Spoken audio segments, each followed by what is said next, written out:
Welcome to solverfy.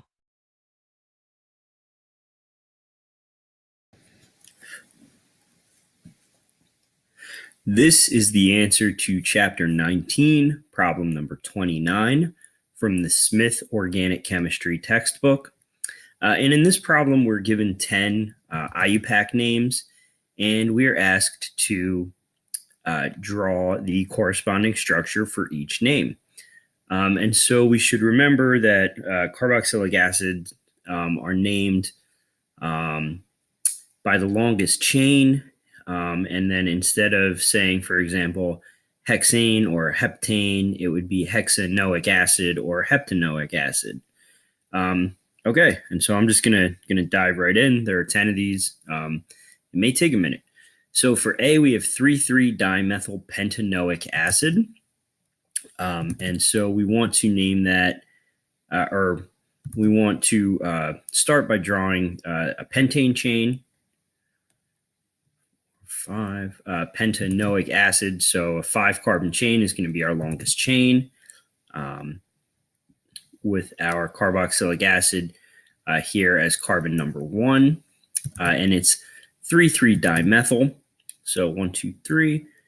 So we will put 2 methyl groups on it, and there we go. There's A. So then for B, we have 4-chloro-3-phenyl heptanoic acid. So heptanoic, so a 7-carbon chain is going to be our backbone here. 1, 2, 3, 4, 5, 6, 7. So again, carboxylic acid as carbon number 1. And then we need to put our substituents in. So 4-chloro-3-phenyl. So 1, 2, 3. So there's our phenyl ring. I'm just going to use pH. And then a chlorine on carbon 4. And that's B. So then moving on to C, we have 2R, 2-chloro-propanoic acid. So propanoic tells us a 3-carbon chain here. Again, with the carboxylic acid is carbon 1.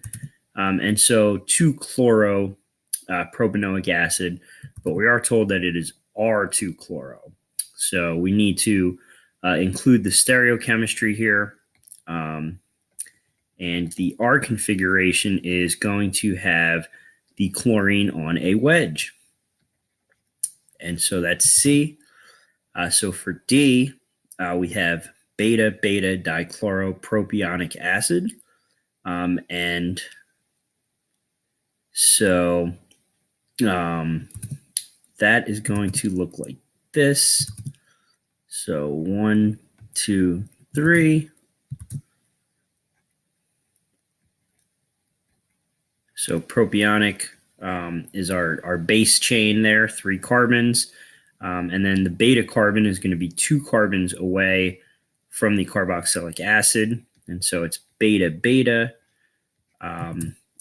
dichloro. So 2 chlorines on that beta carbon. So that's going to be D right there.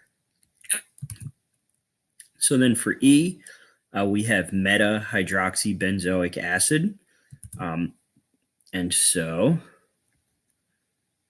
we'll start by drawing benzoic acid, which looks like this.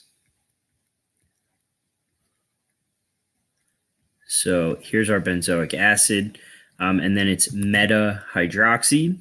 So we need to put a hydroxy group, an alcohol, in the meta position. So we could put it there. We could put it in the other meta position. It doesn't matter as long as it's meta. So that's E. F is going to be orthochlorobenzoic acid. So again, we start by drawing benzoic acid. I don't like the way that looks.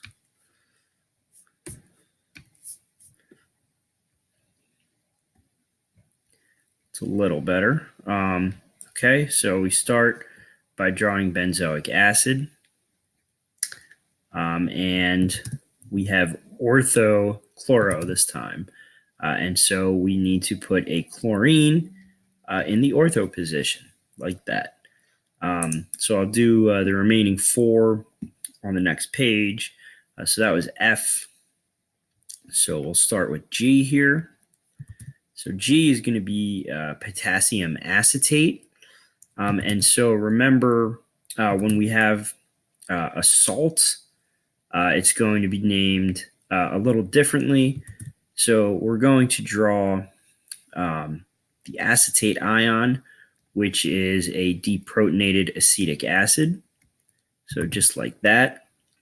And then the counter ion is potassium. So there we go. There's potassium acetate. So H is going to be sodium alpha bromobutyrate. So again, we're dealing with a salt here, and it's a butyrate. So 1, 2, 3, 4. And we'll put our carboxylate ion here. Alpha bromo. So this alpha carbon will have a bromine on it. And then the counter ion is sodium. So there's our sodium. Okay, and that's H. I is going to be 2,2-dichloro-pentane dioic acid. Okay, so we can start by drawing pentane. And pentane dioic acid. So both of these terminal carbons are going to be carboxylic acids. Okay, so here's our pentane dioic acid. And then our substituents are 2,2-dichloro. So we could start numbering at either end, obviously, since the ends are identical. So I'll call this one 2. And so it's 2,2-dichloro. So there we go. There are the 2 chlorines, and that's I. And then for J, we have 4-isopropyl 2-methyl octane dioic acid. Okay, so 1, 2, 3, 4, 5, 6, 7, 8. Okay, so octane dioic. So again, each end is going to be a carboxylic acid. Let me move this over a little bit.